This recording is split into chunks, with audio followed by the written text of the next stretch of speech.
స్వర్గ నరకాలు, మత గ్రంథాల మాయాజాలమా. స్వర్గము, పరలోకం, నరకం ఇవి మత గ్రంథాలు కల్పించిన కల్పనలు అనే భావన ప్రపంచంలో చాలా వర్గాలకు ఉంది. మనం దేవుణ్ణి నమ్ముతున్నాం. మనమే కాదు, మనతో పాటు లోకంలో దేవుళ్ళు ఉన్నారని వాళ్ళు దేవుళ్లను ఊహించుకునో లేదా వాళ్ళను కలిగి ఉన్నారని చెప్పుకుంటున్న వాళ్ళు ఉన్నారు. దేవుణ్ణి నమ్మే ప్రతి ఒక్కరూ హైందవులు కావచ్చు, ఇస్లాం వాళ్ళు కావచ్చు, క్రైస్తవులుగా మనమైనా కావచ్చు, లేదా ఇతరత్ర ఎవరైనా కావచ్చు. దేవుణ్ణి నమ్మే ప్రతి వారు మాట్లాడే మాటలలో ఈ రెండు లోకాలు ఉన్నాయి. ఒకటి స్వర్గం, రెండు నరకం. అయితే దేవుణ్ణి నమ్మని వర్గం ఉంది. ఎవరు వీళ్ళు అంటే విజ్ఞానవాదులు. కేవలం ప్రకృతిని చూసి ప్రకృతే నిజమని నమ్మి ప్రకృతిని బట్టి నేర్చుకున్న జ్ఞానాన్ని బట్టి ఆస్తికతను ప్రశ్నిస్తారు. నాస్తికులు వీళ్ళు. అందులో శాస్త్రవేత్తలు ఉన్నారు, అందులో నాస్తిక హేతువాదులు ఉన్నారు. గనుక స్వర్గము నరకము అనేది కంటికి కనిపించని లోకాలు. ఈ లోకం ఉంది, భూమి ఉంది, కంటికి కనబడుతుంది. ఆకాశం ఉంది, కంటికి కనబడుతుంది. ఈ భూమి ఆకాశాల మధ్య ఉన్న సర్వసమూహం మనం చూడగలుగుతున్నాం. ప్రతి జీవి పుడుతుంది, మరణిస్తుంది. అలాగే మనిషి పుడుతున్నాడు, మరణిస్తాడు. మరణం తర్వాత ఏం జరుగుతుంది అన్నది ఎవరు చూడలేదు. దానివలన అందరూ మరణంతో ఒక మనిషికి ముగింపు ఉంటుంది. జీవరాశులు మరణంతో ముగిసిపోతున్నాయి. మనిషి కూడా మరణంతోనే ముగిసిపోతాడు. అతని జీవితం ముగుస్తుంది. ఆ తర్వాత అనేది కల్పన, ఆ తర్వాత అనేది ఒక భ్రమ. స్వర్గం నరకం అనేది కొందరు కల్పించిన కథలు, మత గ్రంథాల మాయాజాలం అది అని చాలా వర్గాల ప్రజలు నమ్ముతున్నారు. ఇప్పుడు మనం ఆలోచించవలసింది ఒకటే. పరలోకం ఉందని మనం విశ్వసిస్తున్నాం. ఒకవేళ పరలోకం లేకపోతే, నరకం ఉందని మనం విశ్వసిస్తున్నాం. ఒకవేళ నరకమే లేకపోతే, నిజంగా స్వర్గం నరకం లేకపోతేనండి మనము భక్తిగా బ్రతకాల్సిన అవసరం లేదు. నిజంగా స్వర్గం నరకం లేకపోతే మనము పాపం చేయకుండా మనలను మనం కంట్రోల్ చేసుకోవడం, అదుపులో పెట్టుకోవడం, తగ్గి ఉండడం, తగ్గించుకొని ఉండడం, భద్రపరుచుకోవడం ఇవేవి అవసరం లేదు. నీ మనస్సు కోరినది, నీ శరీరం ఆశించినది, నీకు తోచినది నువ్వు చేయవచ్చు, నీకు ఇష్టమైనట్టుగా ప్రవర్తించవచ్చు. కానీ మనం ఈరోజు స్వర్గం ఉంది, మరణం తర్వాత దేవుని దగ్గరకు మనం వెళ్ళాలి, ఆ ఆశతో బ్రతుకుతున్నాం, ఆ విశ్వాసంతో బ్రతుకుతున్నాం. నిజమే వాళ్ళు అన్నట్టుగా మనం స్వర్గాన్ని చూడలేదు, నిజమే వాళ్ళు అన్నట్లు మనం నరకాన్ని చూడలేదు, కానీ ఉంది అని విశ్వసిస్తున్నాం. కారణం బైబిల్ని బట్టి మనం విశ్వసిస్తున్నాం. ఇతర మత గ్రంథాల వాళ్ళు, మత గ్రంథాలను నమ్మేవాళ్ళు మా మత గ్రంథాన్ని బట్టి మేము విశ్వసిస్తున్నామని వాళ్ళు అంటారు. కాసేపు మత గ్రంథాలలో ఏది నిజమైన గ్రంథం అనే విషయాన్ని కాస్త ప్రక్కన పెడదాం. ఎందుకంటే గత పాఠాలలో ఎన్నో సందర్భాలలో, ఎన్నో సభలలో ఏది నిజమైన దైవ గ్రంథమో మనం నిరూపిస్తూ ఎన్నో సందర్భాల్లో మాట్లాడాం. కనుక ప్రస్తుతం ఏ గ్రంథం నిజమనే వాదనకు వెళ్లకుండా ఈ మత గ్రంథాల మాయాజాలమే స్వర్గం నరకం అంతకు మించి ఏమీ లేదు అంటున్న వారికి మనం సమాధానం చెప్పవలసి ఉంది. వాళ్ళెవరు, వాళ్ళు ఎందుకు అలా అనుకుంటున్నారు? ఎందుకంటే మనం పూర్తిగా వాళ్ళు ఎందుకు అలా అనుకుంటున్నారో మొదట మనం అవగాహన చేసుకోవాలి. చార్వాక ఆశ్రమం అని నిడమర్రు దగ్గర ఒక ఆశ్రమం ఉంది. మీలో ఎంతమందికి తెలుసండి చార్వాక ఆశ్రమం? కొంతమందికి తెలుసు. ఇది నాస్తిక సమాజం. చార్వాక ఆశ్రమం అంటే ఏంటంటే నాస్తిక సమాజం. నేను జయశైలి గారి దగ్గరకు వెళ్ళిన తొలినాళ్ళల్లో ఆ చార్వాక ఆశ్రమంలో ఉన్నటువంటి ఒక వ్యక్తి నాకు ఒక పుస్తకం ఇచ్చాడు. ఆయన పేరు నాకు మల్లేశ్వరరావు అని, ఏదో సరిగా గుర్తులేదు కానీ పేరు, పుస్తకం రచయిత మల్లేశ్వరరావు, అంటే పక్కా నాస్తికుడు. ఆయన రాసిన పుస్తకంలో ఆయన టైటిల్ ఏమని పెట్టాడంటే యేసుప్రభు ఫోటో ఒకటి, ఒక పాస్టర్ గారి చేతిలో బైబిల్ ఒకటి, ఆయన మెడలో దండ ఒకటి. అయితే అన్నీ చచ్చిపోయిన తర్వాతేనా ఇక్కడేమి ఈవా ప్రభువా? అది టైటిల్ ఏంటి?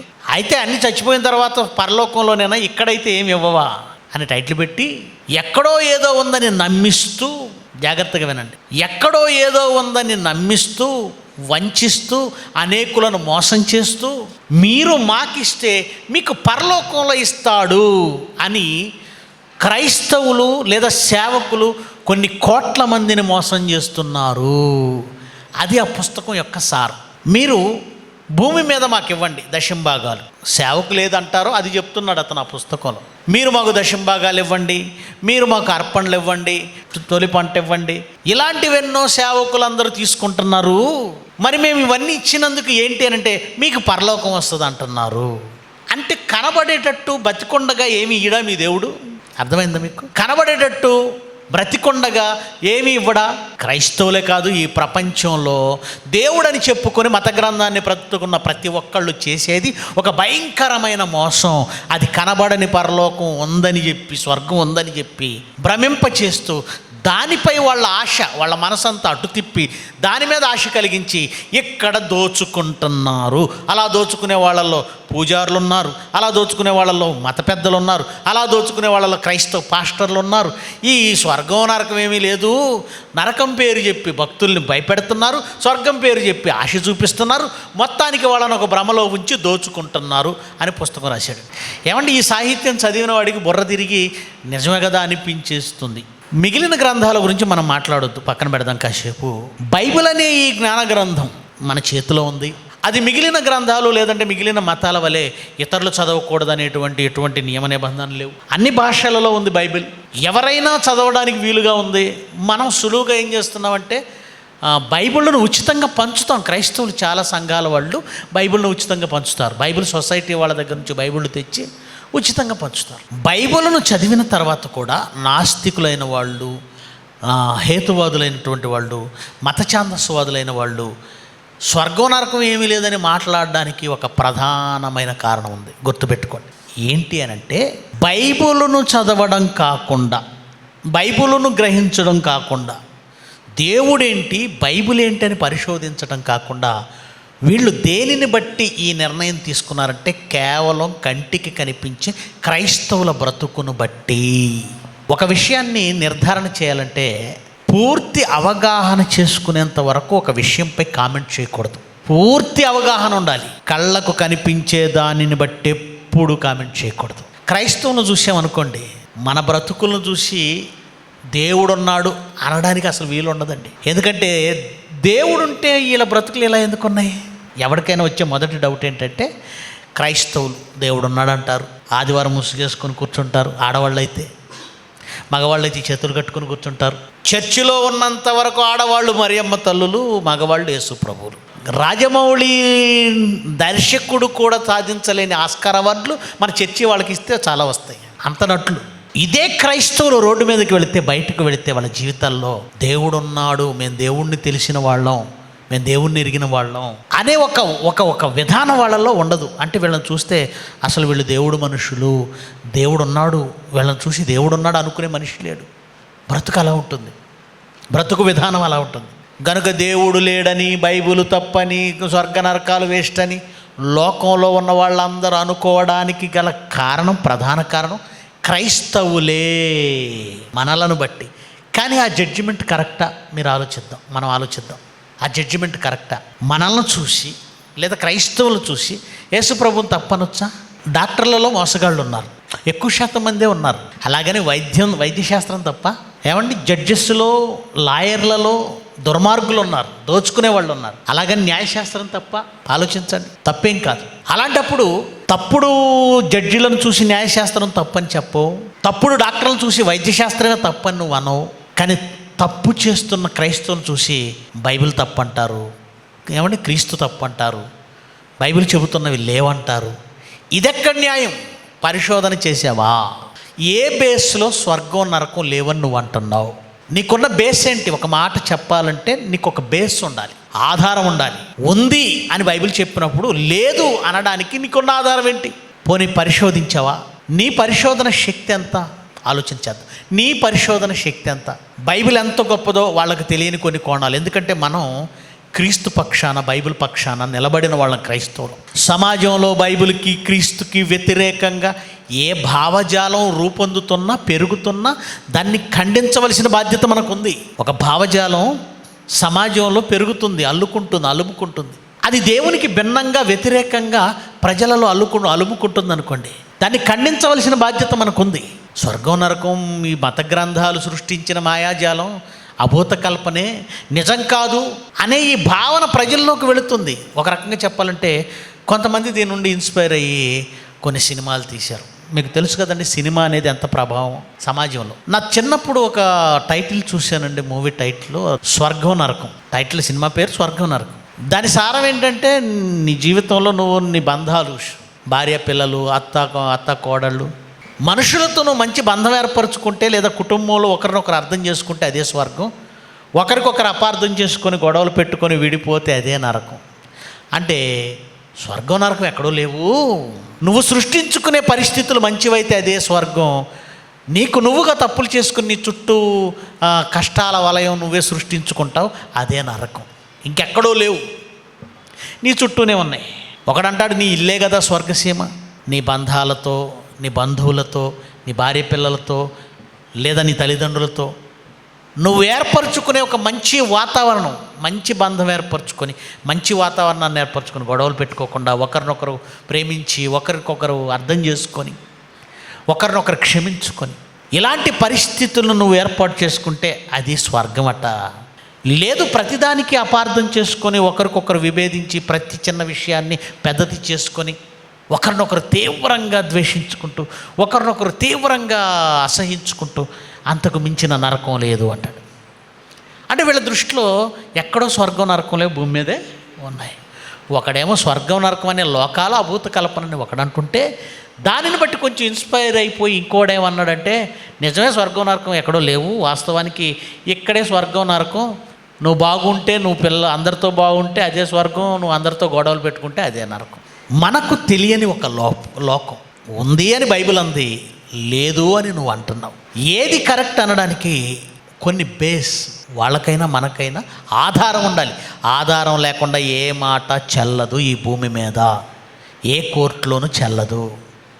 కొన్ని విషయాలు మీ ముందుకు తీసుకొస్తాను. బైబిల్ మత గ్రంథం అని మనుషులు అంటున్నారు, మత గ్రంథంగా సమాజం చూస్తుంది. కానీ ఇది మత గ్రంథం కాదు, మహాజ్ఞాన గ్రంథం, మహావిజ్ఞాన గ్రంథం.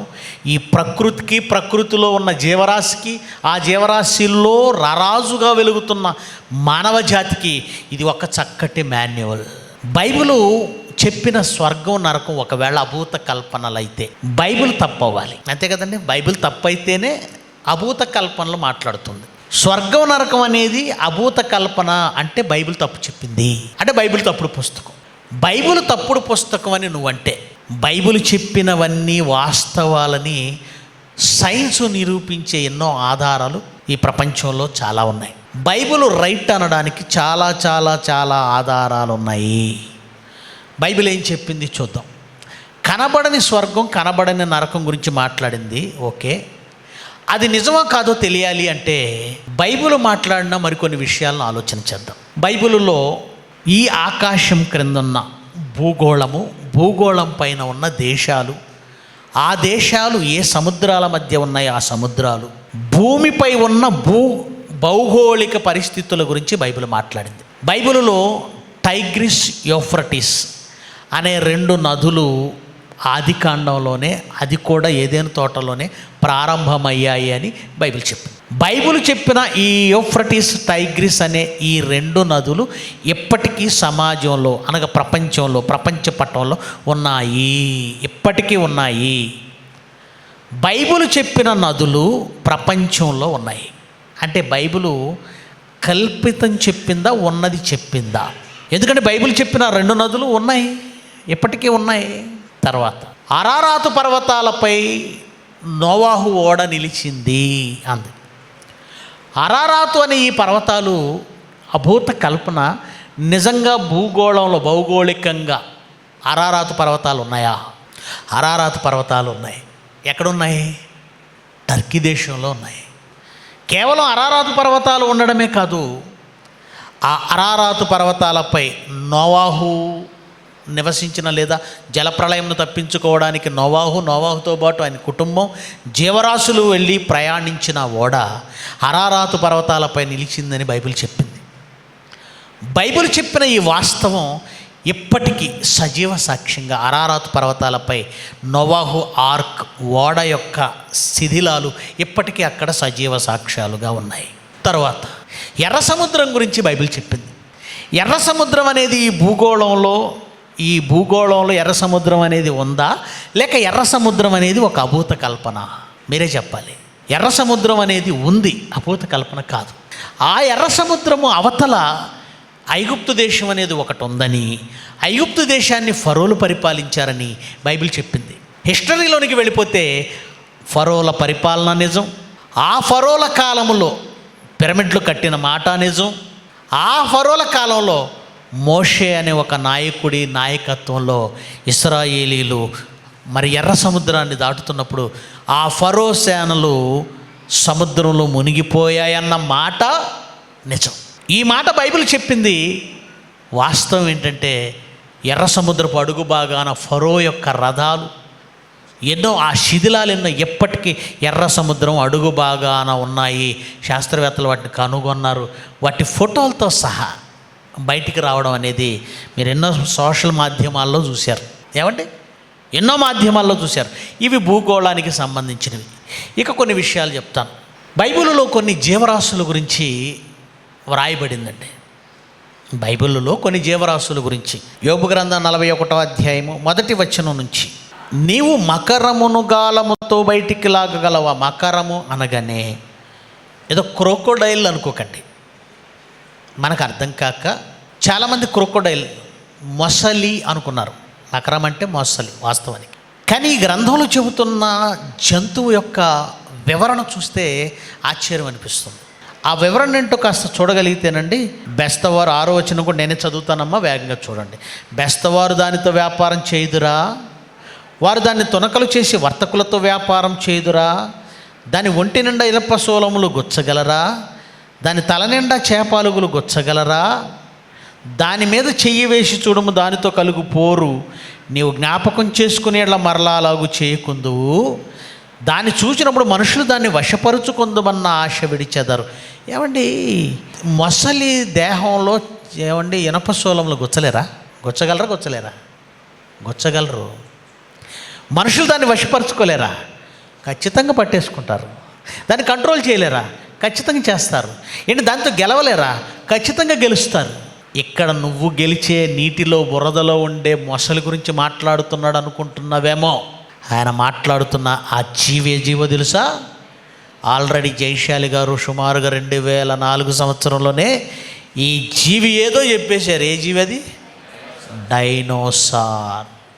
క్రిందికి వచ్చేసరికి నిజంగా చెప్తాడండి, దాన్ని చూసినప్పుడు మనుషులు దాన్ని వశపరుచుకుందామన్న ఆశ విడిచెదరు. దాన్ని పొడ చూసిన మాత్రం చేతన ఎవరికైనా నువ్వు గుండెలు అవిసిపోవును. దాన్ని రేపుటకైనా తెగింపగల శూరుడు లేడు. అట్లుండగా నా ఎదుట ఎవడయ్యా నిలవగలడు? అంటే దేవుడు తన బలమేంటో చూపించడానికి దేనితో పోలుస్తున్నాడు? తన బలమేంటో చెప్పడానికి దేనితో పోలుస్తున్నాడు? ఒక డైనోసార్ని కదిలించి చూడరా. దాన్ని నువ్వు వశపరుచుకుంటే నన్ను వశపరుచుకోగలవు, లేదా దాంతో నువ్వు పోరాడగలిగితే నాతో పోరాడగలవు. అంటే ఒక మనిషి దేవుణ్ణి అంచనా వేయడానికి ఆయన ఉదాహరణగా దేన్ని చెప్తున్నాడో తెలుసా? డైనోసార్ గురించి. ఇంకా క్రిందకు వచ్చేసరికి ఏమంటాడో తెలుసా అండి? 13వ వచనం నుంచి, ఎవడైనా దాని పై కవచంను లాగి వేయగలడా? మొసళ్ళే కాదండి, మొసళ్ళే అయితే లాగేస్తున్నారు. పై కవచం లాగడం అంటే మొసలి పై కవచం కాదండి, ఇది డైనోసార్. ఎవడైనా దాని పై కవచం లాగి వేయగలడా? దాని 2 దవడల నడిమికి ఎవడైనా రాగలడా? దాని ముఖద్వారములను తెరవగలవాడేవాడు? దాని పళ్ళ చుట్టూ భయకంపములు గలవు. దాని గట్టి పొలుసులు దాని అతిశయాస్పదం. ఎవరు తీయలేని ముద్ర చేత అవి సంతన చేయబడి ఉన్నవి. ఇది చెబుతున్నది డైనోసార్. ప్రియులరా, ఒక క్లిప్ చూద్దాం స్క్రీన్ మీద. క్రీస్తుకు పూర్వం సుమారుగా 1350 ఏళ్ల క్రితం వ్రాయబడిన యోబు గ్రంథంలో 1350 ఏళ్ల క్రితం. అప్పటికి శాస్త్రవేత్తలు లేరు, భూగర్భ శాస్త్రవేత్తలు లేరు, పర్యావరణ శాస్త్రవేత్తలు లేరు, పురావస్తు శాస్త్రవేత్తలు లేరు. యోబు గారు వ్రాస్తున్న మాట ఏంటది? డైనోసార్స్ గురించి. ఇటీవల రీసెంట్గా శాస్త్రవేత్తలు పరిశోధనలు జరుపుతున్నప్పుడు ఏం జరిగిందో చూడండి, ఏం దొరికిందో చూడండి.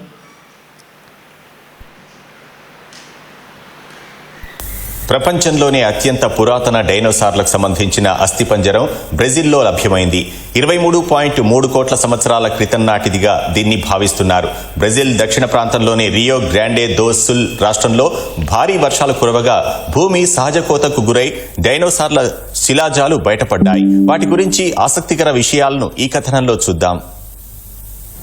బ్రెజిల్లోని రియో గ్రాండే దోసుల్ రాష్ట్రంలో భారీ వర్షాలకు భూమి కోతకు గురైంది. ఆ ప్రాంతంలో శాస్త్రవేత్తలు ప్రపంచంలోనే అత్యంత పురాతన డైనోసార్ల అవశేషాలను గుర్తించారు. సావో జోవో డో పోలసిన్ మున్సిపాలిటీలో రిజర్వాయర్ పక్కన తవ్వకాల్లో వీటిని గుర్తించారు. మేలో డైనోసార్ల ఎముకలను గుర్తించిన శాంటా మారియా ఫెడరల్ యూనివర్సిటీకి చెందిన శాస్త్రవేత్త ముల్లర్ ఈ డైనోసార్ శిలాజం 23.3 కోట్ల సంవత్సరాల క్రితం నాటిదని వెల్లడించారు. చాలండి. అస్థిపంజరం బ్రెజిల్లో అతిపెద్ద అస్థిపంజరం. ఎవరూ చెప్పని ఒక జంతువు గురించి, ఏ గ్రంథాలు చెప్పని ఒక జంతువు గురించి, శాస్త్రం ఇంకా చెప్పని, కళ్ళు తెరవని, శాస్త్రం చూడని ఒక జంతువు గురించి బైబిల్ చెప్పింది. ఆ తర్వాత పరిశోధనలో ఒకప్పుడు యోబు ఏ జంతువు గురించి రాశాడో ఆ జంతువు ఉంది అని శాస్త్రవేత్తల పరిశోధన తేల్చి చెప్పాయి.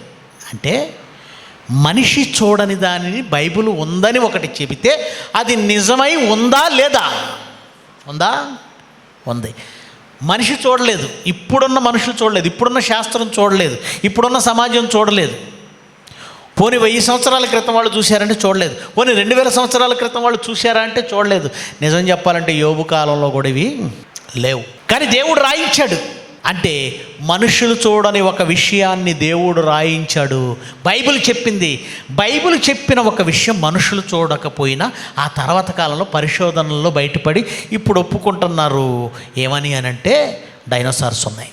నువ్వు చూడలేదు కనుక లేదనుకుంటున్నావు. నువ్వు ఒక నాస్తికుడిగా, నువ్వు ఒక హేతువాదిగా, కేవలం కళ్ళ ముందున్న దాన్ని చూసి నమ్ముతాను, కళ్ళ ముందు లేని దాన్ని నమ్మనన్న అవివేకి, నీ కళ్ళ ముందు లేని ఒక డైనోసార్ ఉందని బైబిల్ చెప్పింది. లేదని నువ్వు అనగలవా? పరిశోధనల ద్వారా బయటపడింది. రైట్. ఇంకొక వాస్తవం అని చెప్తాను. కీర్తనల గ్రంథం 24వ అధ్యాయం, కీర్తనల గ్రంథం 24వ అధ్యాయం 2వ వచనం చదువుదాం. ఆయన సముద్రముల మీద దానికి పునాది వేసెను, ప్రవాహ జలముల మీద దానిని స్థిరపరచను. జాగ్రత్తగా వినాలి. భూమి, ఈరోజు భూమి 7 ఖండాలు అని మనం చెప్పుకుంటున్నాం. ఖండాలు అంటే ఏంటో తెలుసా? మొక్కలు. భూమి 7 ముక్కలుగా ఉంది. మొక్కలేంటి? మొక్కలు అని మనం ఈరోజు చెప్పుకుంటున్నాం. ఎందుకు మొక్కలు అంటున్నాం అంటే ఒకప్పుడు ఇదంతా ఒకటే భూభాగం, ఒకటే ముద్ద. ఒకసారి ప్రపంచ పటాన్ని మీరు దగ్గర పెట్టి చూడండి. ఆసియా, ఐరోపా, ఆఫ్రికా, వాటి ఎడ్జెస్ చూడండి. మీరు ఒకసారి వాటి ఎడ్జెస్ చూడండి. వాటన్నింటినీ కాస్త దగ్గరికి తీసుకొస్తే మొత్తం కలిసిపోయినట్టుగా ఉంటుంది. మీరు ఆఫ్రికా ఖండానికి భారతదేశం యొక్క ఎండింగ్ పాయింట్ ఉంటుంది చూడండి, కర్ణాటక వైపు ఎండింగ్ పాయింట్. ఒక ప్రక్క ఆఫ్రికా ఖండం కనపడుతుందా? ఆఫ్రికా దేశం. ఈ ప్రక్క ఏమో భారతదేశం యొక్క వెస్ట్ సైడ్ కర్ణాటక భాగం ఉంటుందా? ఈ 2 ముక్కలు దగ్గర తీసుకొస్తే కలుసుకున్నట్టు ఉంటాయి. కావాలంటే చూడండి, కలుసుకుంటాయి. ఎందుకు ఇది చెప్పానంటే ఒకే భూభాగంగా ఉన్న భూమి, ఒకే భాగంగా ఉన్న భూమి విడిపోయి ప్రయాణిస్తుంది. ఏం చేస్తుంది? ప్రయాణిస్తుంది. ఎక్కడ ప్రయాణిస్తుంది? ఎక్కడికి ప్రయాణిస్తుంది? అది విడిపోయి జరిగిపోవటానికి గల కారణం ఏంటంటే ఈ భూభాగాలన్నీ నీళ్ల మీద ఉన్నాయి. దేని మీద ఉన్నాయి? ఆశ్చర్యంగా ఉంది కదా. సైన్స్కి అందని వాస్తవాలండి ఇవన్నీ. నీటి పైన ఉన్నాయి. ప్రారంభంలో అర్థం అందలేదు. ఇప్పుడిప్పుడే కళ్ళు తెరిచి నేర్చుకుంటున్నారు వాళ్ళు. ఇప్పుడిప్పుడే కళ్ళు తెరిచి నేర్చుకుంటున్నారు. ఏంటి? భూభాగం అనేది సముద్రం మీద ఉందా? ఆదికాండం 1వ అధ్యాయములోనే నీటిలో నుండి ఆరిన నేల కనబడునుగాక, జలములొక చోటనే కూర్చబడి ఆరిన నేల కనబడునుగాక అంటే నీటిలో నుండి ఆరిన నేల బయటకు వచ్చింది. అంటే మనం ఉన్న ఈ భూభాగం ఉందే, 7 ముక్కలుగా విడిపోయిందే, ఇది సముద్రముల మీద ఉంది. అందుకే పెద్ద పెద్ద ముక్కలు కదండి, మనకు తెలియదు. ఆ కదలిక మెల్లమెల్లగా కదులుతున్నాయి, మెల్లమెల్లగా కదులుతున్నాయి. అంటే సముద్రము పైన భూభాగాలు తేలుతున్నాయంటే బైబిల్ అదే చెప్పింది. ఏం చెప్పిందో చూడండి. ఆయన సముద్రము మీద దానికి పునాది వేసెను, ప్రవాహ జలముల మీద. ఎక్కడ స్థిరపరిచాడు? ప్రవాహ జలముల మీద. ఇది వినడానికి వింతగా ఉంటుంది, శాస్త్రానికి చాలా కాలం అర్థం కాలేదు.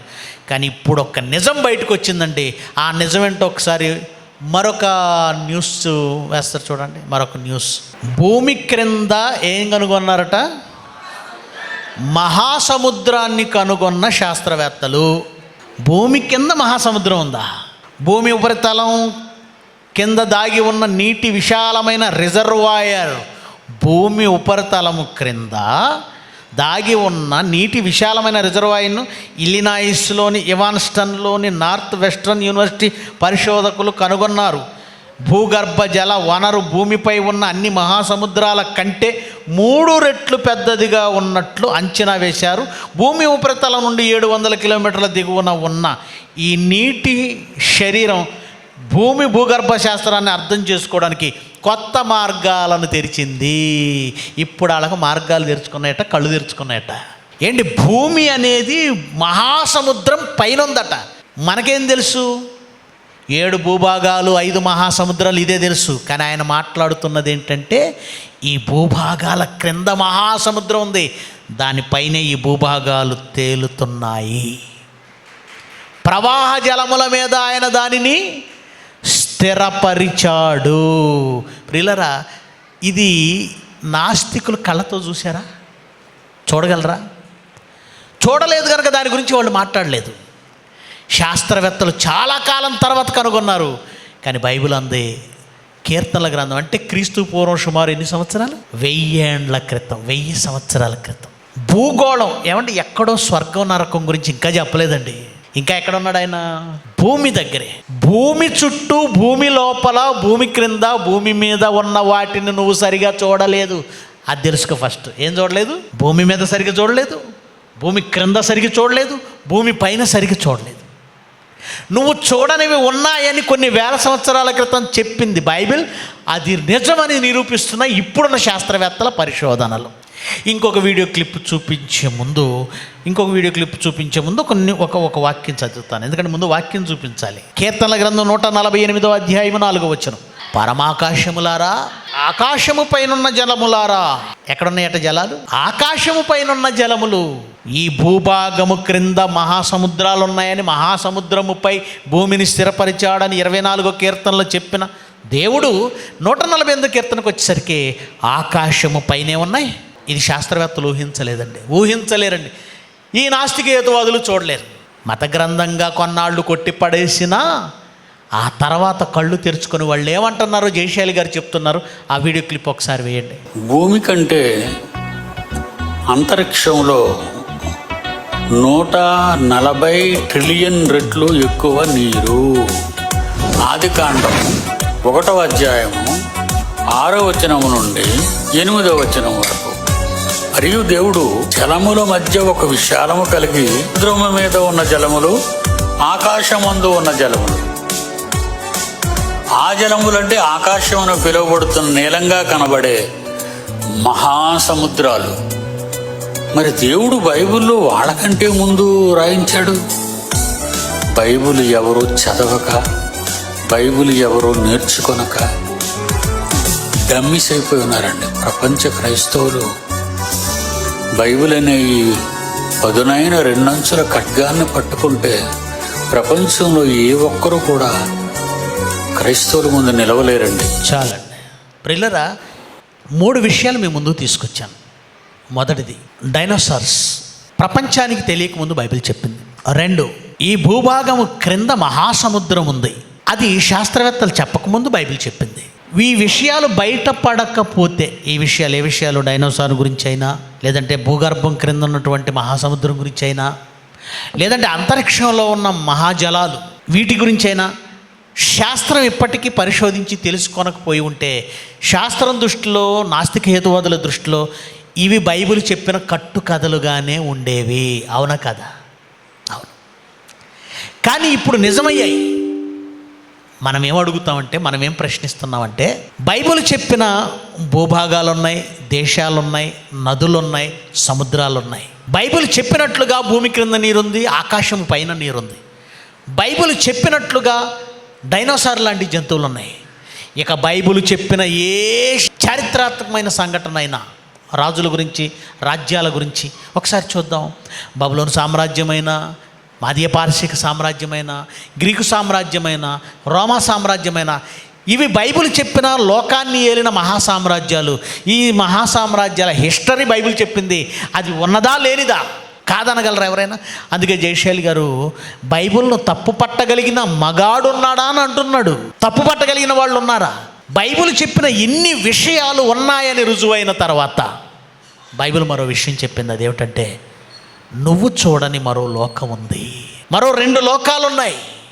యేసుప్రభు అంటున్నాడు, యోహాను సువార్త 14వ అధ్యాయం 1వ వచనం నుంచి చదవండి. ఆయన చెప్పాడు, మీ హృదయమును కలవరపడనీయకండి, దేవుని యందు విశ్వాసం ఉంచుతున్నారు, నా యందు కూడా విశ్వాసం ఉంచండి. నా తండ్రి ఇంట అనేక నివాసాలు కలవు, ఒకవేళ లేకపోతే మీతో చెబుతాను. మీ హృదయాలను కలవరపడనీయకండి, నేను స్థలము సిద్ధపరచ వెళ్ళుచున్నాను. నేను వెళుతున్నది మీకు స్థలము సిద్ధపరచడానికి. నేను వెళ్ళి మీకు స్థలము సిద్ధపరచడం అయిపోయిన ఎడలా నేనుండు స్థలంలో మీరును ఉండులాగున మరలా వచ్చి నా యొద్ద ఉండుటకు మిమ్మును తీసుకొని పోతాను. నా తండ్రి ఇల్లు అన్నాడు, నా తండ్రి ఇంట. నా తండ్రి ఇంట అంటే ఆయన ఎక్కడున్నాడు? పరలోకమందున్న మా తండ్రి అన్నాడు. పరలోకం ఉందని, నేను పరలోకము నుంచి దిగి వచ్చిన ఆహారం అని, పరలోకపు తండ్రి నా తండ్రి అని, నేను నా తండ్రి దగ్గరికి వెళతానని, అదే పరలోకానికి మిమ్మల్ని తీసుకొని వెళతానని, మీరు పరలోక పౌరులని ఎన్ని మాటలలో బైబిల్ చెప్పిన వాస్తవం ఏంటంటే, పరలోకం ఉంది, ఆ పరలోకానికి మనం వెళతాం, ఆ పరలోకానికి మనం వెళతాం. ఇకపోతే మార్కు సువార్త, ఎందుకంటే ఆయన పరలోకము నరకము స్వర్గ నరకాల గురించి ప్రస్తావించిన మాటలను చూస్తున్నాం. 9వ అధ్యాయం 48, మార్కు సువార్త 9వ అధ్యాయం 48. నరకమున వారి పురుగు చావదు, అగ్ని ఆరదు. నరకమున వారి పురుగు చావదు, అగ్ని ఆరదు. యేసుక్రీస్తు స్వయంగా తన నోట పలికిన 2 లోకాలు, ఒకటి స్వర్గము, 2 నరకం. కంటికి కనబడనంత మాత్రాన బైబిల్ చెప్పినవి అబద్ధాలు కాదని అనేక సందర్భాల్లో రుజువయ్యాయి. ఇప్పుడు నువ్వు చూడలేనిది కొన్నాళ్ల తర్వాత చూస్తున్నావు. పరిశోధనలు చేస్తే అవి భూమి క్రింద ఉన్నాయి కనుక పరిశోధన చేసి భూమి కింద సముద్రం ఉందని కనుగొన్నారు. ఆకాశము పైన ఉన్నాయి గనక పరిశోధన ద్వారా ఆకాశం పైన జలాలు ఉన్నాయని కనుగొన్నారు. భూమి పొరలలో కప్పబడి శిలాజాలుగా ఉన్నాయి గనక ఒకనాడు డైనోసార్లు బ్రతికాయని కనుగొన్నారు. కానీ అలా కనుగొనడానికి వీలు లేని 2 లోకాలు స్వర్గం, నరకం. ఎందుకంటే అవి నువ్వు కనుగొనడానికి వీలు లేనంత దూరంలో దేవుడు పెట్టాడు. అవి తెలుసుకోవడానికి కూడా వీలు లేకుండానే చేశాడు. ఇక్కడ మనం ఆలోచించవలసింది ఏంటంటే, బైబిల్లో ఏ విషయము అబద్ధం చెప్పనప్పుడు, ఏ సంగతిలోనూ దేవుడు ఫెయిల్ అవనప్పుడు, బైబిల్ చెప్పిన ఏ విషయము అబద్ధం కానప్పుడు, అది కల్పితం కానప్పుడు, నువ్వు చూడని 2 లోకాలు ఉన్నాయి, నా మాట నమ్మని దేవుడు అంటే నమ్మాలా వద్దా? నమ్మాలా వద్దంటే నమ్మాలి. ఎందుకు నమ్మాలని నువ్వు అడుగుతావేమో. చంద్రుడి మీద మనం దిగిపోయాం, చంద్రయాన్ 3, దాని పేరేంటండి, రోవర్. చంద్రుడి మీద దిగి రోవర్ 8 మీటర్లు, 8 మీటర్లు అంటే ఏం లేదండి, 24 అడుగులు. 24 అడుగులు నడిచేసరికి దానికి ఎంత ఖర్చో తెలుసా? 670 కోట్లు ఖర్చు పెట్టి దాన్ని అక్కడికి పంపిస్తే అది అక్కడ దిగి ఎన్ని అడుగులు నడిచింది? 24 అడుగులు నడిచినందుకు చంకలు గుద్దుకున్నారు. తర్వాత అది ఏమైందో ఎవరికి తెలియదు, డెడ్ అయిపోయిందండి. తర్వాత ఒకడు ఆర్టికల్, ఏ బాబు లేవు, రోవర్ బొమ్మేసి ఏ బాబు లేవు అంటాడు, నిద్రపోతుంది, అది కదలట్లేదు. అది 24 అడుగులు అక్కడ నడిపించడానికి ఇక్కడ మాకు 600 కోట్ల రూపాయలు మన జేబులో సొమ్ము తీసుకున్నారు వాళ్ళు. ఎందుకు పనికిరాదు. అక్కడికి వెళ్ళగానే ఒకడు వచ్చేసాడండి, బీజేపీ ఎంపీ ఒకడు వచ్చేసి, మాకు ఓటు, తెలంగాణలో బండి సంజయ్ అని ఒకడు ఉన్నాడు, మాకు ఓటు వేస్తే చందమామ జాబిలిలో ఒక ఫ్లాట్ రాసిస్తా అంటున్నాడు. చంద్రుడి మీద ఫ్లాట్ రాసిస్తాడట బీజేపీ ఎంపీ. మమ్మల్ని గెలిపిస్తే చంద్రుడి మీద ఫ్లాట్ ఏంటి? దిగింది ఒక వస్తువు, ఒక చిన్న మిషను, అది 8 మీటర్లు నడిచి ఆగిపోయింది. దానికి వీళ్ళు ఏంటో సాధించేసినట్టుగా అది చేస్తున్నాం, ఇది చేస్తున్నాం, ఇది చేస్తున్నాం, అది చేస్తున్నాం. ఒకడేమో ఏకంగా అక్కడ స్థలం కొని అత్తగారికి గిఫ్ట్ ఇచ్చాడట. అక్కడ పంట పండదు. చూశారండి, ఎవడో పనికి మాలిన వాడు చెప్పింది, ఇదిగో చంద్రుడి మీద మేము నివసిస్తాం అనగానే నమ్మి లక్షల రూపాయలు, కోట్ల రూపాయలు పెట్టి స్థలాలు కొనుక్కుంటున్న పిచ్చోళ్ళు. ఏలియన్స్ ఉన్నాయని ఎవడో అన్నాడు, వాడు చూడలేదు. చూడకపోయినా ఇప్పటికీ ప్రపంచం నమ్మి ఉన్నాయి ఉన్నాయి ఉన్నాయి ఉన్నాయి. సునీత విలియమ్స్ అని పంపించారండి, నాసా వాళ్ళు స్పేస్లో పంపించారు. సునీత విలియమ్స్ అని మన ఇండియన్ లేడీ ఆవిడ. అంతకుముందు కల్పన చావలా పేరు, చావలా అన్నారు కానీ ఆమె చచ్చిపోయింది. ఎందుకు? స్పేస్లోకి వెళ్ళేటప్పుడే దానికి బోల్ట్ ఊడిందట. వెళ్ళేటప్పుడు వాళ్ళు చెప్పలేదు, ఎందుకంటే వచ్చేటప్పుడు ఎటు పోతారు వీళ్ళని. అలాగే కాలిపోయిందండి. ఇప్పుడు సునీత విలియమ్స్ కూడా ఇరుక్కుంది, కిందకి రావట్లేదు. నెల పని అయిపోయింది. చచ్చి శవాలుగా ఉన్నారో లేదో తెలియదు, కానీ ఉంది, మాట్లాడుతుంది, వస్తారు అంటున్నారు. ప్రిల్లరా, ఎవడో పనికి మాలిన శాస్త్రాన్ని నమ్మి కోట్ల రూపాయలు పెట్టి చంద్రుడి మీద స్థలాలు కొంటున్నావు, ఎలియన్స్ ఉన్నాయి అంటున్నావు, స్పేస్లోకి వెళ్ళిపోతున్నావు. అంతవరకు ఎందుకండి? గాలిలోనికి ఎగిరిన విమానం మరో చోట దిగుతుందని నమ్మకమే కదా నీకు? నమ్మకమేగా. నమ్మకం లేకుండా ఏంటంటే అన్ని టన్నుల బరువు గాలిలో ఎగరడం, అది క్షేమంగా దిగటం. ఒకసారి అవి క్రాష్ అయితే ఎలా ఉంటాయో తెలుసా? ఎంత భయంకరంగా ఉంటాయో తెలుసా? అయినా మన ప్రయాణాలు ఆపటం లేదు. ఎందుకంటే మనిషి టెక్నాలజీ మీద, మనిషి మాట మీద, మనిషి జ్ఞానం మీద నమ్మకం. మనుషులను నమ్మి ఆధారం లేని గాలిలో ఎగిరి ఫ్లైట్ ఎక్కుతున్నాం. మనుషులను నమ్మి వాళ్ళ టెక్నాలజీ, శాస్త్రవేత్తల టెక్నాలజీ నమ్మి సునీత విలియమ్స్ రాకెట్ ఎక్కేసింది, తిరిగి రాదిక. కల్పనా చావ్లా వాళ్ళ టెక్నాలజీ నమ్మి వెళ్ళిపోయింది. రుజువులు ఆధారాలు లేకపోయినా ఎప్పటికీ నమ్ముతున్నాం. మన నమ్మకం, పైగా ఏమంటాం? నమ్మకమే జీవితం అంటాం, నమ్మకమే పెట్టుబడి అంటాం. ప్రతి విషయంలో నమ్ముతున్నావు. ఎన్నిసార్లు మోసపోయినా నమ్ముతాం, హామీలు ఇచ్చి నెరవేర్చకపోయినా నమ్మి మళ్ళీ ఓట్లేస్తాం. కానీ ఒక్క మాట కూడా తేడా లేకుండా చెప్పిన బైబిల్ చెప్పిన మాట మాత్రం నమ్మవా? స్వర్గం నరకం అనేది నువ్వు చూడలేదు, ఓకే, మిగిలిన విషయాలన్నీ చూడు. ఒక్క తప్పైన బైబిల్ చెప్పిందా? బైబిల్ తప్పు చెప్పిందా? స్థలాలు తప్ప, దేశాలు తప్ప, పర్వతాలు తప్ప, రాజ్యాలు తప్ప, నదులు తప్ప, సముద్రాలు తప్ప, బైబిల్లో ఉన్నవన్నీ స్థలాలైనా, మనుషులైనా, వ్యక్తులైనా, రాజ్యాలైనా, కొండలైనా, ఏవైనా సరే ఉన్నవే బైబిల్ రాసింది. అలాంటప్పుడు స్వర్గం నరకం చెప్పిన ఆయన ఎవరో తెలుసా అండి? ప్రపంచంలో ఎప్పటికీ నెంబర్ 1 స్థానంలో ప్రపంచాన్ని ప్రభావితం చేసిన ఒక మహాశక్తి ఎవరైనా యేసుక్రీస్తు, జీసస్ క్రైస్ట్. ఆయన చెప్పాడు. సింపుల్గా చాలామంది అంటారండి, పరలోకం ఉందని నువ్వు చూసి వచ్చావా అంటారు. అడుగుతున్నావుగా, చాలామంది అడిగిన వాళ్ళు ఉన్నారా లేదండి, నువ్వు చూసి వచ్చావా అంటారు. అంటే ఇక్కడ నువ్వు తెలియకుండానే ఒక మాట ఒప్పుకుంటున్నావు, చూసి వచ్చిన వాళ్ళు ఉంటే నమ్ముతానని. అదేగా నువ్వు అన్నది. అయితే అక్కడి నుంచి వచ్చిన ఆయనే చెప్పాడు. 3.5 సంవత్సరాలు, 33.5 సంవత్సరాలు ఇక్కడ బ్రతికాడు. అక్కడి నుంచి వచ్చిన ఆయనే చూసే వచ్చాడు. నరకాన్ని కూడా చూశాడు. ఆయన చూశాడు. మరణించిన తర్వాత శుక్రవారం ఆయన ఎక్కడికి వెళ్ళాడు తెలుసా? పరదైస్ కావలేముందో తెలుసా? వేదనకరమైన స్థలం. ఆ రెండింటి మధ్య ఏముందో తెలుసా? మహాగాధం. అంటే అటు పాతాళాన్ని, అటు స్వర్గాన్ని రెండు చూసిన ఆయన ఎవరు? యేసుక్రీస్తు. ఆయన చెప్పాడు, నమ్మి తీరాలి. కల్పన అది.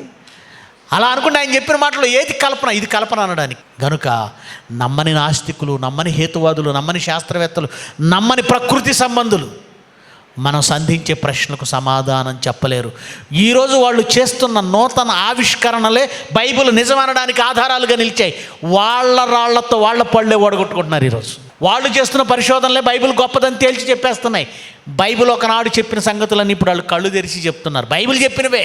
అంటే ఇప్పుడు నాస్తిక హేతువాదులను మనం ఒప్పించవచ్చా? ఖచ్చితంగా ఒప్పించవచ్చు. వాళ్ళు ఒప్పుకోకపోతే వాళ్ళ కర్మ. కొంతమంది మూర్ఖులు ఉంటారండి, మూర్ఖులు. ఆ మూర్ఖుడు ఏమంటాడంటే, నేను పట్టిన కుందేలకు 3 కాళ్ళే అంటాడు. కుందేలకు 3 కాళ్ళే అంటాడు. కానీ కుందేలకు ఎన్ని కాళ్ళు ఉంటాయి? వాడు నేను ఒప్పుకోను అన్నప్పుడు వాడిని వదిలేయాలి తప్ప, ఒప్పుకోవడానికి నువ్వు తలకిందులు తపస్సు చేయకు, వాడిని వదిలే. కానీ ఎవరు ఒప్పుకుంటారో తెలుసా? నువ్వు ఇచ్చిన ఈ ఆర్గ్యుమెంట్ ఎవరు వింటారో తెలుసా? ఇటు ఒక ఏమంటారు, ఒక పార్టీ, ఇటు ఒక పార్టీ. కోర్టులో నేను తప్పు చేయలేదని ఒక పార్టీ అంటుంటుంది, మేము వాడు తప్పు చేశాడని వీళ్ళు అంటుంటారు. నేను చేయలేదన్నమాట ఇతని మాట వాళ్ళు కానీ, అతని మాట వీళ్ళు కానీ వినరు. ఎవరి మాట ఎవరు? వాది మాట ప్రతివాది వినడు, ప్రతివాది మాట వాది వినడు. వీళ్ళిద్దరూ ఒకరినొకరు ఒప్పుకోరు. కానీ ఎవరు వింటుంటారు మధ్యలో కూర్చొని? జడ్జ్. వీడు వాడిని ఒప్పుకోకపోయినా, వాడు వీడిని ఒప్పుకోకపోయినా మధ్యలో వినే ఆయనకు అర్థమైపోద్ది ఏది నిజమో. అలాగే మనం చెప్పే మాటలు వాళ్ళు వినకపోవచ్చు, కానీ మన ఆర్గ్యుమెంట్ ఎక్కడికి వెళ్ళిపోతుంది? ప్రజలలోనికి వెళుతుంది, సమాజంలోకి వెళుతుంది, ప్రతి హృదయాన్ని తాకుతుంది. వాళ్ళకి అర్థమైపోతుంది, అయితే స్వర్గము ఉంది, నరకము ఉంది. రైట్. ఏమండి, ఈ నాస్తిక హేతువాదుల వాదాన్ని కొట్టివేయటం చాలా చాలా చాలా చాలా సులువండి, చాలా చిన్న విషయం అండి. కానీ క్రైస్తవులు అని చెప్పుకొని, బైబిల్ పట్టుకున్నామని చెప్పుకున్న వాళ్ళ వలనే కొన్ని ప్రాబ్లమ్స్ ఎదురవుతున్నాయండి. ఏంటా ప్రాబ్లమ్స్ అంటే, ఒక ఆయన అంటాడు, ఏమండి దేవుడు మనకు తండ్రి. ఎవరు? దేవుడు మనకు తండ్రి. వీళ్ళ వాదం చూడండి ఎలా ఉంటుంది. బైబిల్ ఎప్పుడు మళ్ళీ చెప్తున్నాను, బోధకులైన వాళ్ళకి చెప్తున్నాను, నా సహోదరులైన ప్రతి ఒక్కరికి ప్రేమపూర్వకంగా చెప్తున్నాను, మనుష్యుల మధ్య పరిస్థితులను బట్టి ఎప్పుడు బైబిల్ని బోధించకూడదు. బైబిల్లో ఉన్నదాన్ని బట్టి బోధించాలి. ఒక ఆయన ఏం చెప్తున్నాడంటే, ఏమంటే తండ్రి కదండి ఆయన,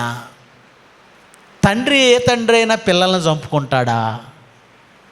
ఏ తండ్రి అయినా తన చేతితో పిల్లల్ని మంటల్లో వేస్తాడా? ఇలాంటి లాజిక్ దేన్ని బట్టి అండి చెప్తున్నాడు? ఆయన కళ్ళ ముందు చూస్తున్న సమాజాన్ని బట్టి. ఆయన పిల్లల్ని ఆయన మంటల్లో వేయడు, అలాగే మీ పిల్లల్ని మీరు మంటల్లో వేయరు అనుకుందాం. వేసేవాళ్ళు కూడా ఉన్నారు, లేరేంటి? ఉన్నారు, లేరా? ఎందుకు లేరు? ప్రియుడి మోజులో కన్న బిడ్డను చంపిన తల్లి, ఆ వార్తలు ఎక్కువ అవుతున్నాయి. ఎందుకు లేదు? కన్న తల్లి ప్రియుడి మోజులో పడింది, పిల్లలిద్దరికీ విషం ఇచ్చింది.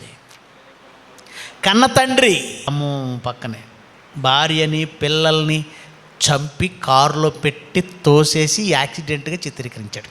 సొంత తండ్రే, సొంత భర్తే చంపేశాడు. నువ్వు సమాజంలో కొన్ని చూసావు, నువ్వు మంచోడివి, ఓకే, నీ పిల్లలను మంటల్లో వేసుకో.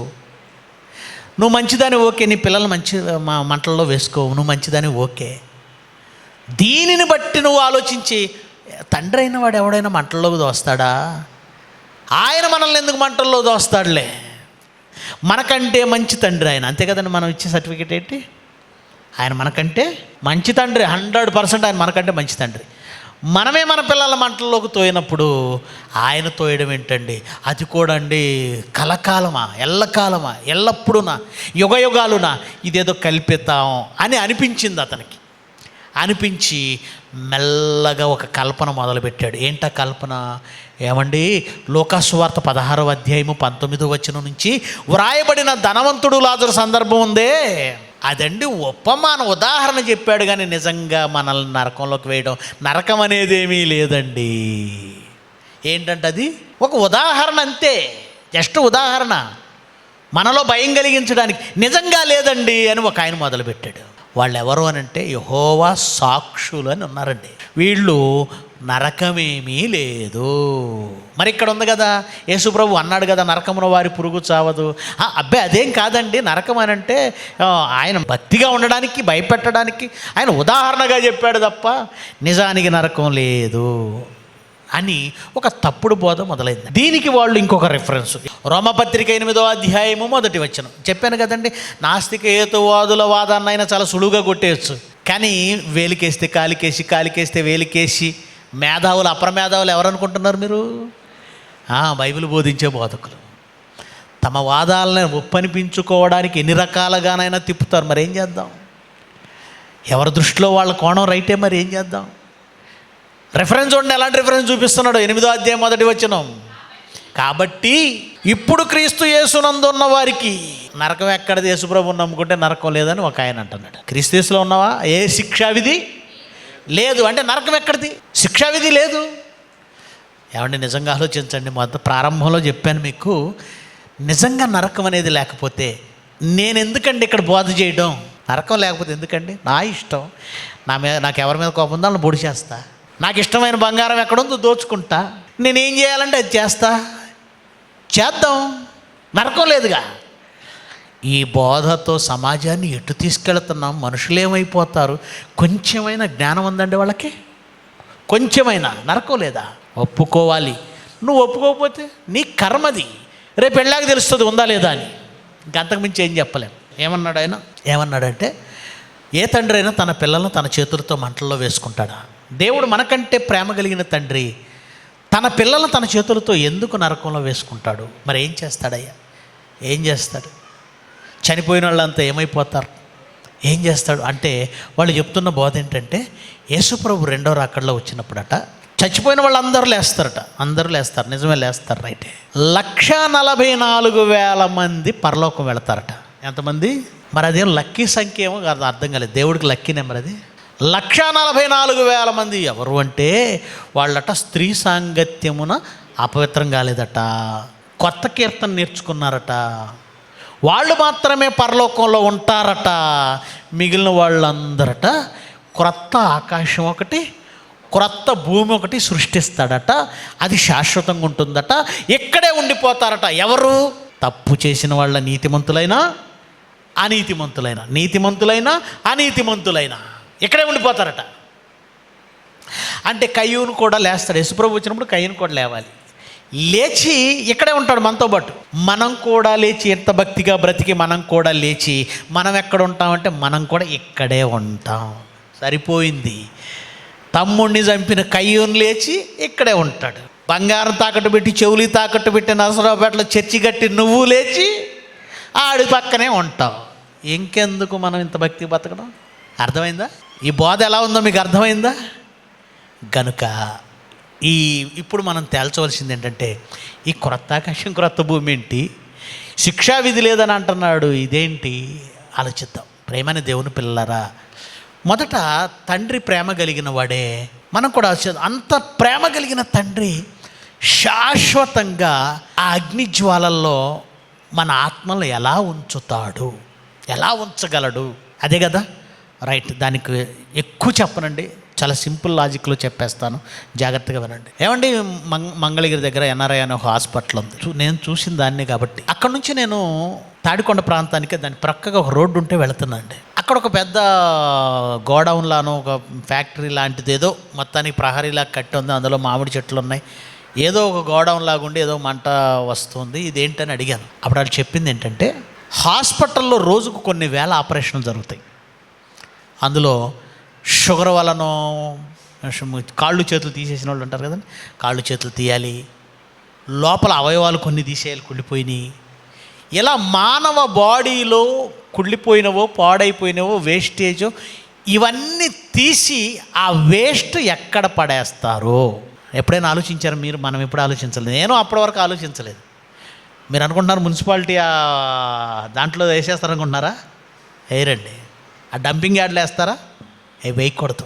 ఆ అవయవాల్ని, ఆ కుళ్ళిపోయిన వాటిని, ఆ మాంసం ముద్దల్ని, ఏవైతే కడుపులోంచి గడ్డలు తీశారో ఇవన్నీ ఎక్కడ పడితే అక్కడ వేయకూడదు. అక్కడ ఒక పెద్ద ఫర్నేస్ ఉంటుంది, బర్న్ అవుతున్న ఫర్నేస్ ఉంటుంది, అందులో వేసేస్తారు. ఒక బాడీ నుంచి తీసిన అవయవాన్ని ఫర్నేస్లో ఎందుకు వేశారు? అది నీ బాడీయే కదా, నీ బాడీలో పార్టే కదా. ఎందుకు వేశారంటే, ఇప్పుడు శరీరానికి కుళ్ళు వచ్చేస్తుంది, అదే షుగర్ వల్ల. ఇక్కడ దాకా వస్తే చేతిని ఇక్కడ కట్ చేస్తారండి. ఎందుకంటే అంతకుమించి పైకి వెళితే ఇంకా పైకి కట్ చేయాల్సి వస్తుంది. కట్ చేస్తారు. నీ చెయ్యే. ఎలా కట్ చేసుకున్నావు? ఎలా మంటల్లో వేసావు? ఎలా వేసేసావు? నీదే కదా చెయ్యి. బంధువులు కూడా తీసేయమని అంటారు. భార్య అయినా భర్త అయినా ఆ కాలు తీసేయండి, లేదంటే మనిషి చచ్చిపోతాడు. అంటే నీ అవయవమైనా అది కుళ్ళిపోయింది కనుక దాన్ని ఏం చేస్తావు నువ్వు? కుళ్ళిపోయిన తర్వాత నీ శరీరంలో నువ్వు ఉంచుకో, తీయించేసి ఆ ఫర్నేసులో వేసేస్తావు. దేవుని నుంచి వచ్చిన భాగమే ఆత్మ, నువ్వు నేను. కానీ అది భూమి మీదకి వచ్చి కుళ్ళిపోయింది. కుళ్ళిపోయినది బాగు చేసుకోవడానికి కొంతకాలమే ఉంటుంది. ఇక ఇది బాగా అవ్వదు అనుకున్నప్పుడే కదా తీసేస్తున్నాను. అప్పటివరకు బాగు చేసుకోవడానికే కదా ట్రై చేసింది. బాగవ్వదని డిసైడ్ అయిన తర్వాతే దాన్ని తీసేసి మంటల్లో వేస్తున్నాం. దేవుడు మంటల్లో వేస్తున్నది కూడా బాగవ్వడు అని డిసైడ్ అయిన తర్వాతే. ఎందుకంటే వాళ్ళు అక్కడికి వెళ్ళి కూడా దేవుని నామాన్ని దూషిస్తున్నారే కానీ మారు మనసు పొందలేదట. అక్కడికి వెళ్ళి కూడా మారు మనసు పొందారు అనుకుంటున్నారా మీరు? లేదండి, వాళ్ళు దేవుణ్ణి దూషిస్తూనే ఉంటారు. ఒక ఉదాహరణ చెప్తాను మీకు.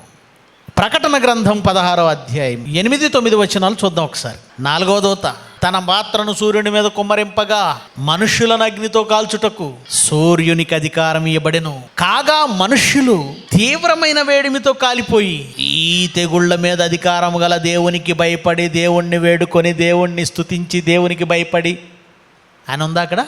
ఒక ప్రక్క దేవుడు శిక్షిస్తుంటే వాళ్ళు ఏం చేస్తున్నారు? దూషిస్తున్నారు. నరకంలోకి వెళితేనట అక్కడ ఏడుపు, నెక్స్ట్ ఏముంది? పండ్లు కొరకటం. అంటే యాపిల్ పళ్ళు, దానిమ్మ పళ్ళు ఇస్తారనుకోకండి. పండ్లు కొరకడం అంటే ఎప్పుడు కొరుకుతారు మీరు చెప్పండి? పండ్లు ఎప్పుడు కొరుకుతారు? కోపం వచ్చినప్పుడు. ఇప్పుడు అక్కడ ఎవరి మీద పళ్ళు కొరుకుతున్నారు వీళ్ళు? అక్కడికి వెళ్ళినా దేవుణ్ణి తిడుతూనే ఉన్నారు వాళ్ళు, పళ్ళు కొరుకుతున్నారు. బాగు కాదన్నప్పుడే కదా చేతి అవయవాన్ని తీసేస్తున్నావు. అది నీది కాదు, నీది అనుకున్నావంటే నువ్వు పోతావు. అలాగే పూర్తిగా కంటామినేట్ అయిపోయిన ఆత్మ ఇక అది దేవునిది కానేరదు. ఈ భూమి మీద ఉన్నంత వరకే ఆత్మ బాగుపడడానికి అవకాశం. ఈ భూమిని విడిచిందా ఆత్మకి బాగుపడదు. చెడిపోయిన ఆత్మ బాగుపడడానికి దేవుడిచ్చిన ఒక చక్కటి అవకాశం భూమండలం. ఈ భూమండలం మీద మార్పు పొందలేదా, మారని ఆ ఆత్మ పరలోకానికి వెళ్ళడానికి వెళ్ళలేదు. ఒకవేళ చెడిపోయిన ఆత్మని పరలోకం తీసుకెళ్తే ఏమవుతుంది? కాసేపు ఆలోచిద్దాం.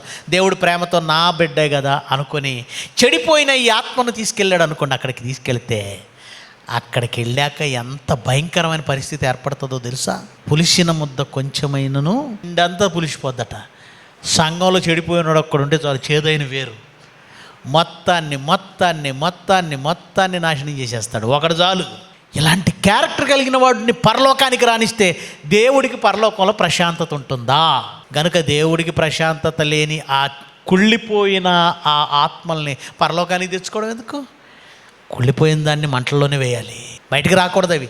అలాగని లేకుండా చేద్దామంటే దేవునిలో నుంచి వచ్చిన ఆత్మలు లేకుండా పోవో. ఎందుకంటే దేవుడు ఉన్నవాడైతే దేవునిలో నుంచి వచ్చిన ఆత్మలు ఉంటాయా పోతాయా? ఉండి తీరాలి. ఉన్న దానిని ఎక్కడ ఉంచాలి? పరలోకానికి పంపించడానికి, పరలోకానికి రప్పించడానికి వాటికి అర్హత లేదు. భూమి మీద ఉంచడానికి వీలు లేదు. మరి ఎక్కడ ఉంచాలి? పాతాళంలో ఉంచాలి. కనుక దేవుడి దగ్గర వేరే లాజిక్లు తీసుకురాకూడదు. ఆయన తండ్రి కదండి, ఆయన మంటల్లో వేస్తాడండి. వేస్తానని ఆయన అన్న తర్వాత నీకేంటి? నీకు అంత అనుమానం దేనికి? మరి శిక్ష క్రీస్తు యేసునందున్న వారికి ఏ శిక్షా విధి లేదు అంటే, ఆ మాటను జాగ్రత్తగా ఆలోచిస్తే శిక్షా విధి అంటే చట్టం. శిక్షా విధి అంటే ఏంటో తెలుసా? చట్టం అప్లై అవ్వడం. విధి అంటే చట్టం, విధి అంటే చట్టం, విధులు. క్రీస్తు యేసునందున్న వాడి మీదకి శిక్ష అనే విధి ఎందుకు వస్తుంది? ఇక్కడ ఎవరి గురించి రాయబడ్డ మాట ఇది? క్రీస్తు యేసునందు ఉన్న వారికా అందరికా? క్రీస్తు యేసునందున్న వారి మీదకి శిక్షా విధి రాదు. శిక్షా విధి ఆ చట్టం అమలు కాదు. అది యేసుప్రభు భూమి మీద ఉన్నప్పుడు సంఘం ఎదుట పాతాళలోక ద్వారములు నిలువనేరవు అంటే క్రీస్తునందున్నవాడు పాతాళానికి వెళ్ళడని చెప్తున్నాడు. దాన్ని చూపించి పాతాళం లేదనుకుని నువ్వు అనుకుంటే ఎట్లా? నరకం లేదనుకుంటే ఎట్లా? ప్రియులారా, గనుక ఇప్పుడు మనం కంట్రోల్ చేయవలసింది ఈ తప్పుడు బోధలని. ఏంటో తప్పుడు బోధ? ఏమంటే స్వర్గం అంటే 1,44,000 మంది వెళతారు, మన క్రొత్త ఆకాశం క్రొత్త భూమి ఒకటి వస్తుంది. చాలామందికి క్రొత్త ఆకాశం క్రొత్త భూమి అనే కాన్సెప్ట్ అస్సలు అర్థం కాలేదండి. ఏంటంటే కాసేపు మనం ఆలోచిద్దాం, మాట్లాడుకుందాం. క్రొత్త ఆకాశం క్రొత్త భూమి అంటే ఏంటి? ఏమనుకుందాం, కాసేపు ఆలోచిద్దాం. ఈ భూమి లాంటి భూమి కొత్తది రావడమా? ఈ ఆకాశం లాంటి ఆకాశం ఇంకోటి కొత్తది రావడమా?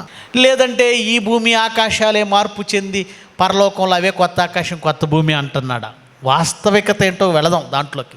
రెండో ఆలోచించేద్దాం. కొరింథీయులకు రాసిన 2వ పత్రిక 5వ అధ్యాయం 17వ వచనం. కొరింథీయులకు రాసిన 2వ పత్రిక 5వ అధ్యాయము 17వ వచనం. కాగా ఎవడైనను క్రీస్తునందున్న ఎడల నూతన సృష్టి.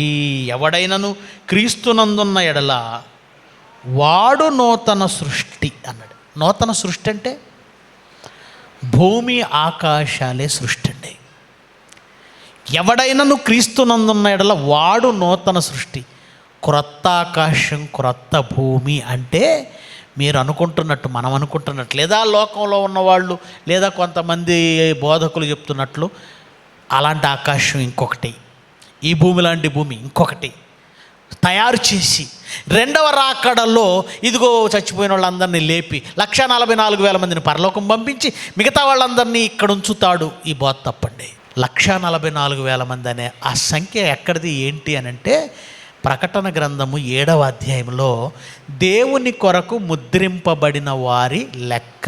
అది కూడా ఇశ్రాయేలీల్లో నుంచి చెప్పబడిన లెక్క. అది 12 గోత్రాల నుంచి. ఒక్కొక్క గోత్రానికి ఎంతమంది చూడండి ఒకసారి. గోత్రానికి ఎన్ని వేల మందిని చెప్పాడు చూడండి. 7వ అధ్యాయం 12,000 మంది, 12,000 మంది, 12,000 మంది, 12,000 మంది, అలా 12 గోత్రాలకు 12,000 మంది, 1,44,000 మంది. వీళ్ళు పరలోకం వెళతారని అక్కడ రాయలేదండి. ఆ తర్వాత ఎవడూ లెక్కింపజాలనంత గొప్ప సమూహం కూడా ఉందంటాడు. వాళ్ళు అన్నిలో నుంచి వచ్చారు. వీళ్ళందరూ పరలోకం వెళతారు. అంతేగాని ఏమండి ఈ లెక్కింపలేనంత మంది దేవుని సింహాసనం గొర్రెపిల్ల సింహాసనం ముందున్నారు, వాళ్ళేమో పరలోకం వెళ్ళిపోయారు, వాళ్ళు కొత్త కీర్తన నేర్చుకున్నారు. ఇలాంటి తప్పుడు ఆలోచనలు పెట్టేసుకొని ఏమండి వాళ్ళు 1,44,000 మంది పరలోకం వెళతారు, మిగతా వాళ్ళంతా ఇక్కడ ఉంటారు అని అనుకుంటున్నారే. యేసుప్రభు ఏమన్నాడో చూద్దాం. ఒకవేళ వీళ్ళ మాట ప్రకారం 1,44,000 మంది పరలోకం వెళతారనుకుంటే కేవలం ఇశ్రాయేలీలు మాత్రమే పరలోకం వెళ్ళాలి. కానీ దేవుడు ఏం రాయించాడో తెలుసా? ఎఫెసీ పత్రిక 3వ అధ్యాయము 6వ వచనం. ఈ మర్మమేదనగా అన్యజనులు స్వార్థ వలన క్రీస్తు యేసునందు యూదులతో పాటు సమాన వారసులు అన్నాడా. నేను మాట అడుగుతానండి. ఒక తండ్రికి 2 పిల్లలు ఉన్నారనుకోండి, తనకున్న ఎకరాన్ని చెరొక 50 సెంట్లు రాశాడు అనుకోండి, దీన్ని సమాన వారసత్వం అంటారు. పెద్దవాడికి 80 ఇచ్చేసి చిన్నవాడికి 20 ఇచ్చి సమానంగా పంచాడండి అన్నారు అనుకోండి, బాగుందా? అది కరెక్టేనా? పరలోకానికి ఇశ్రాయేలీయులను పంపి కొత్త ఆకాశం కొత్త భూమి చేసి ఇక్కడ అన్ని జనులందరినీ ఉంచి అన్ని జనులు యూదులతో పాటు సమాన వారసులు అంటే కుదురుతుందండి? వాళ్ళని పరలోకంలో కూర్చోబెట్టి మనల్ని భూమి మీద పెట్టి సమాన వారసులు అని ఎలా అంటారు?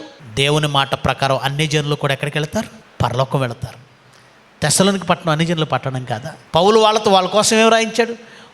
మేఘమండలంలో మీద మనం ప్రభువుని ఎదుర్కొనుటకు కొనిపోబడుదామని ఉందా? ఇక్కడే మనం భూమి మీద ఉండాలని ఉందా? ఏముంది? కొనిపోబడదాం. గనుక మనం కూడా పరలోకం వెళ్ళాలి. మరి క్రొత్త ఆకాశం క్రొత్త భూమి అంటే క్రీస్తు యేసునందు ఎవడైతే ఉన్నాడో వాడు నూతన సృష్టి. అవును, నువ్వే నూతనంగా సృష్టించబడ్డావు. నూతనంగా సృష్టించబడిన స్వభావాన్ని నువ్వు ధరించుకున్నావు. కొంతమంది పేతురు గారు రాసిన పత్రికలోని మాటను చూసి అపార్థం చేసుకుంటున్నారండి. క్రొత్త ఆకాశం క్రొత్త భూమి ఇంకోటి ఉంటుందండి అని. ఏంటో చూద్దాం, అది కూడా చూద్దాం. దీన్ని ఫుల్ఫిల్గా చెప్పానండి. క్రొత్త ఆకాశం క్రొత్త భూమి అనే పాఠం ఫుల్ఫిల్గా చెప్పాను. దాన్ని కూడా మీరు ఒకసారి చూడండి. పేతురు గారు రాసిన 2వ పత్రిక 3వ అధ్యాయము 13వ వచనం. అయినను మనమైన వాగ్దానం బట్టి క్రొత్త ఆకాశముల కొరకు క్రొత్త భూమి కొరకు క్రొత్త ఆకాశములు క్రొత్త భూమి కనిపెట్టుచున్నాం అన్నాడు. ఏ సందర్భంలో చెప్పాడు అంటే యేసుక్రీస్తు 2వ రాకడలో ఏమండి ఉన్న ఆకాశం భూమి రగులుకొని లయమైపోతాయి. ప్రభు వచ్చిన ఆ దినమున పంచభూతములు మిక్కటమైన వేండ్రంతో లయమైపోతాయి. ఆకాశంలో రగులుకుంటాయి. ఇదిగో భూమి దాని మీద ఉన్న కృత్యాలు కాలిపోతాయి. ఇవన్నీ చెప్పిన తర్వాత కంటిన్యూషన్గా ఏమన్నాడు? అయినను మనం ఆయన వాగ్దానమును బట్టి క్రొత్త ఆకాశముల కొరకు క్రొత్త భూమి కొరకు కనిపెట్టుచున్నాము, వాటి యందు నీతి నివసించును అన్నాడు. ఈ మాటను బట్టి ఇదిగోండి భూమి కాలిపోయిన తర్వాత కొత్త ఆకాశం కొత్త భూమి ఉంది అన్నాడంటే క్రొత్త ఆకాశం క్రొత్త భూమి వస్తుంది అని ఈ మాటను బట్టి అంటున్నారు. పేతురు గారు అన్నది క్రొత్త ఆకాశం క్రొత్త భూమి అంటే ఇక్కడే వస్తే మరి యేసు ప్రభు చెప్పిన మాట సంగతి ఏంటి? నా తండ్రి అంటే అనేక నివాసాలు ఉన్నాయి, అక్కడికి తీసుకెళ్తానన్నాడు. దాని సంగతి ఏంటి? ప్రభువుని ఎదుర్కొంటూ మేఘమండలం మీద వెళ్ళిపోదాం. మనం ఆ రోజు వెళతాం, సదాకాలం ప్రభుతో కూడా ఉంటాం. అనిలకు చెప్తున్నాడు ఆ మాట. దాని సంగతి ఏంటి? ఇక్కడ పేతురు గారు అన్న మాటకి అర్థం ఏంటో తెలుసండి. క్రొత్త ఆకాశములు క్రొత్త భూమి అంటే సంఘం. ఇంకా మారవలసిన వాళ్ళు, రావలసిన సంఘాలు చాలా ఉన్నాయి. మనం కనిపెడుతున్నాం ఇంకా మారాలి. ఒకడు క్రీస్తు యేసునందుంటే వాడు నూతన సృష్టి. వాడే క్రొత్త ఆకాశం క్రొత్త భూమి. ఆకాశం భూమి అంటే సృష్టి. ఎన్ని సంఘాలు రావాలి, ఎన్ని లక్షల మంది రావాలి, ఎన్ని కోట్ల మంది రావాలి. అసలు సందర్భం ఏంటంటే ప్రభు రాకను గురించిన వాగ్దానం ఏమాయనని మూర్ఖులు అడిగారట. ఈ ప్రభు వచ్చేస్తే మొత్తం నాశనం అయిపోతాయి, మనం క్రొత్త ఆకాశాలు క్రొత్త భూమి కోసం ఎదురు చూస్తున్నాం అన్నాడు. క్రొత్త ఆకాశం క్రొత్త భూమి కోసం అంటే ఈ సృష్టి నాశనం అయిపోతే తర్వాత వస్తాయని కాదు, ఇంకా క్రొత్త సంఘాలు రావాలి. మొదటి శతాబ్దంలో పేతురు గారు అదే అంటున్నాడు. సంఘాలను మనం ఇంకా సంపాదించాలి. ఒక సంఘాన్ని సంపాదించడం క్రొత్త ఆకాశం క్రొత్త భూమి అది. కనుక ఆయన ఈ సృష్టి పోయిన తర్వాత ఏదో వస్తుంది దానికోసం చూస్తున్నాడు అంటం లేదు. అందరూ చూస్తున్నది పరలోకం, పునాదులు గల పట్టణం కోసం చూస్తున్నాం. ఇక్కడ మాట్లాడుతున్న ఇది క్రొత్త భూమి క్రొత్త ఆకాశం అంటే కొత్తదేదో ఇంకోటేదో ఇలాంటి భూమి వస్తుంది అనుకోకండి. కనుక స్వర్గం నరకం నిజంగా ఉన్నాయా? ఉన్నాయి. నరకము స్వర్గం మత గ్రంథాల మాయాజాలమా? కాదు. మత గ్రంథాల మాయాజాలం కాదు. ఒకవేళ మాయాజాలం అనుకుంటే బైబిల్ మత గ్రంథం కానే కాదు. ఈ బైబిల్ చెప్పిన సంగతులలో ఏ సంగతి తప్పుగా నిరూపించబడింది ఇప్పటి వరకు? లోక జ్ఞానము, మానవ విజ్ఞానం చూడని వాటిని ముందుగా చెప్పి ఈరోజు బైబిల్ క్రెడిట్ సంపాదించుకుంటుంది. క్రెడిట్ మన గొప్పతనం కొరకు దేవుడు రాశాడు. బైబిల్ క్రెడిట్ సంపాదించుకుంది.